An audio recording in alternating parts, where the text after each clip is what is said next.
Lowrider rear ends from Currie Enterprises. Today, we're going to show you our options.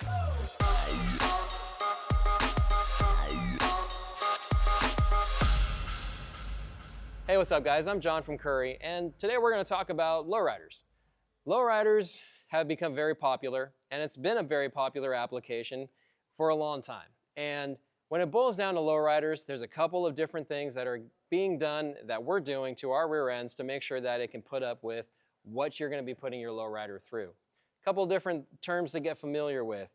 If you are lay and play, basically if you're just cruising and you're not hopping, not doing three-wheel, then a standard 9-inch rear end like this is going to be a perfect fit for you.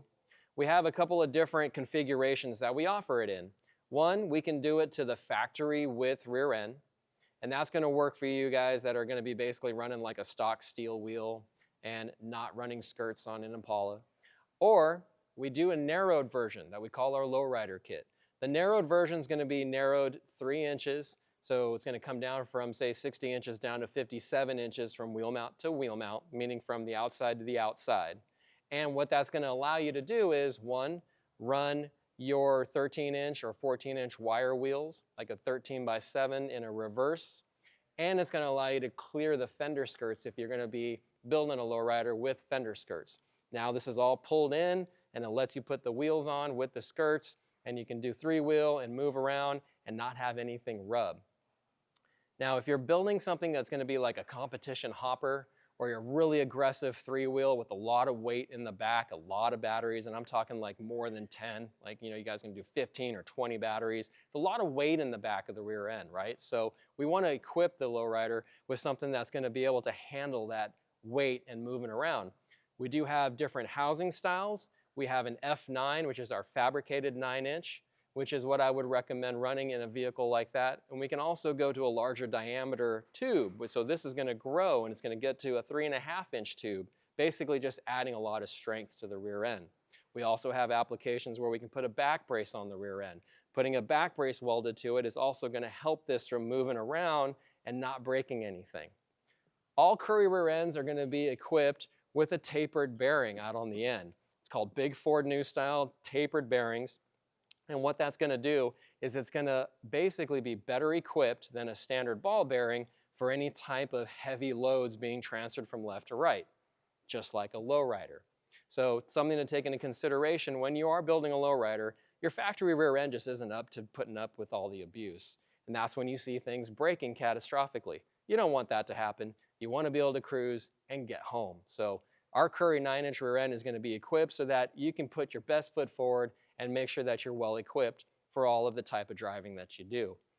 Applications are available in different gear ratios. For a lowrider, most popular gear ratio is going to be a 3.0 because of the smaller roll and diameter tire. If your tire's shorter, you want to compensate with the gear so that your RPMs aren't very high. So something to take into consideration. Differential choices are going to be a standard Currie twin track posi or an open diff. Posis are going to be really good for your lay and play guys that drive on the freeway and go 65 miles an hour. Open diff for you guys that are doing three-wheel or a lot of hopping, that's something to take into consideration. Probably want to go with an open differential. We have finish options for our different housing styles. We have a raw. Raw is going to be best if you're going to weld your own brackets. We have satin black or gloss black powder coat, or we actually offer chrome, all of which are going to be something that you can order from our website. If you have any questions in regards to what's going to work best for you, please reach out to our techs over the phone. We also have a different configuration with different bracketry. So some lowriders, you're not running the banana bar or the one control arm off the top. You're going to run one right in the center for like your wishbone setup. So what we can do is we can build this rear end for you without this bracket welded. Also, most lowriders not running the panhard bar. The panhard bar is what centers the rear end, but if you're going to run a wishbone or a Y-bone, you don't need this. So we have an application for you. Give us a call. We'll have those part numbers also available on our website. If you're going to weld your own bracketry to it, it is available with just the lower control arms welded and nothing on top so that you can make your own suspension mounts. If you have any questions in regards to what's going to fit your lowrider best, feel free to give us a call. We've been doing this for a long time. We know what works.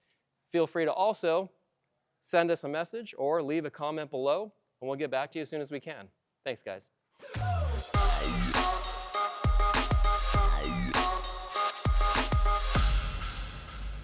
If you like this video, subscribe here.